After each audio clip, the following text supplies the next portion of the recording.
Welcome to Engraved Echoes, where stories linger long after they're told. Tonight we journey to March 8th, 2014. We uncover the disappearance of Malaysia Airlines Flight MH370, aviation's greatest unsolved mystery. Flight MH370 was a routine red-eye flight from Kuala Lumpur to Beijing. A Boeing 777, one of the world's safest aircraft. 239 people boarded that night. Passengers from 14 different nations, each with their own destination, their own dreams. Captain Zahiri Ahmad Shah commanded the flight. An experienced pilot with over 18,000 flight hours and an impeccable safety record.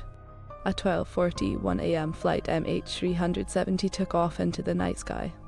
Everything appeared completely normal as the plane climbed to cruising altitude. Air traffic controllers in Kuala Lumpur tracked the flight on their radar screens. The plane followed its assigned flight path perfectly toward Vietnam. At 1:19 a.m., the last voice communication was received. The co-pilot calmly said, "Good night, Malaysian 370. 2 minutes later, the plane's transponder stopped transmitting. The blip on the radar screen simply vanished into thin air. Controllers tried frantically to make contact. Radio silence. No distress call, no mayday, nothing, just empty static and confusion. Somewhere over the dark waters of the South China Sea, MH370 had disappeared. But this was just the beginning of the mystery. Military radar, more powerful than civilian systems, detected something shocking. An unidentified aircraft had turned back westward across Malaysia. The plane had made a sharp turn, reversing course completely. This was no accident or system failure. Someone had deliberately changed direction.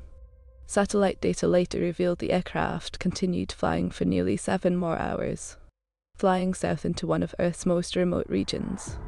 Investigators discovered someone had disabled key communication systems. The transponder, the aircraft communications addressing and reporting system, all turned off deliberately. The plane's cockpit still had power, systems were functioning. Yet no distress signal was ever sent, no emergency declared. MH370 flew alone over the vast Indian Ocean in complete darkness. Hundreds of miles from any land, invisible to radar, unreachable.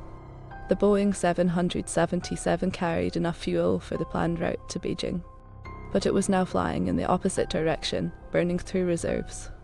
Eventually, the fuel would run out.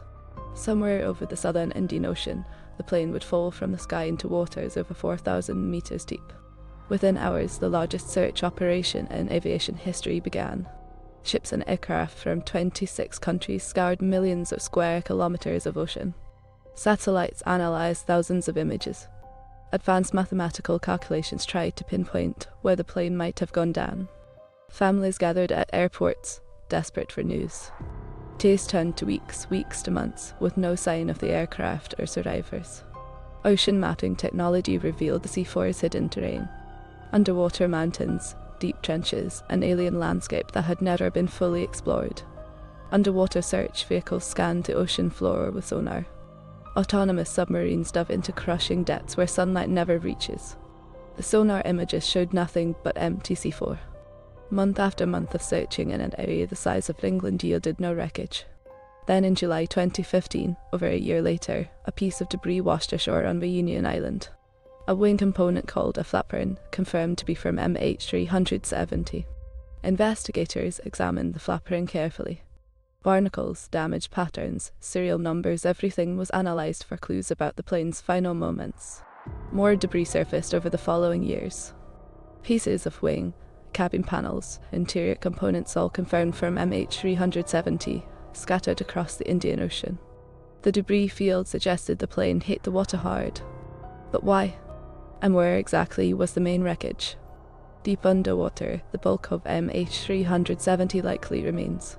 Broken and scattered across the ocean floor, holding the answers in its black boxes if they can ever be found.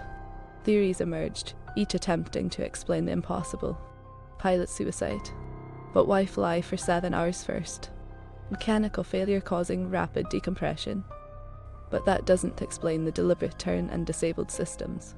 A fire in the cockpit causing catastrophic failure. Possible, but inconsistent with the plane flying for hours afterward. Hijacking or terrorism.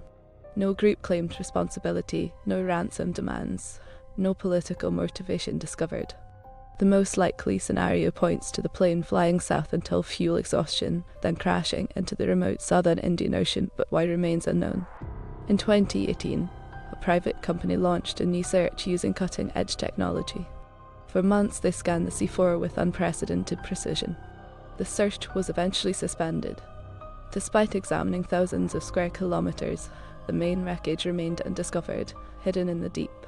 Today, a memorial stands in Kuala Lumpur. 239 names, 239 souls, forever remembered. Families still gather, still seeking closure. Some hold on to hope, others have accepted they may never know the truth. The Indian Ocean keeps its secrets. Somewhere beneath those dark waters, MH370 rests, silent and unreachable. Thank you for listening to Engraved Echoes. If this mystery haunts you, share your theories in the comments below. Don't forget to like, share, and subscribe for more untold mysteries. Until next time, keep listening, keep feeling, keep remembering.